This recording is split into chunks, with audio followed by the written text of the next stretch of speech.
গত কয়েকদিন ধরে বাংলাদেশে অনেকগুলা ঘটনা ঘটেছে মা বোনদেরকে অপমান করার, তার প্রতিবাদ আমি করি, এখন আমার পিছনে লেগেছে, ডাকাতের মতো ছুরের মতো লেগেছে।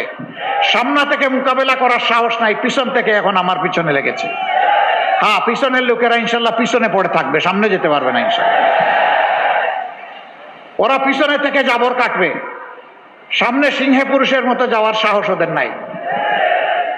আহ্বান জানাই, আসো, নিজের আদর্শ, কর্মসূচি, পরিকল্পনা, বক্তব্য, চরিত্রে নিয়ে আসো।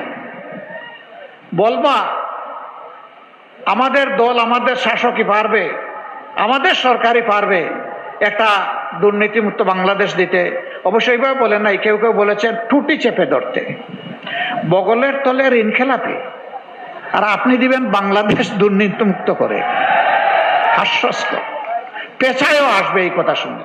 শরীফ ওসমান বিন হাদি, তার হত্যাকারীর জন্য কোনো মায়া নাই, দয়া নাই, ছাড় নাই।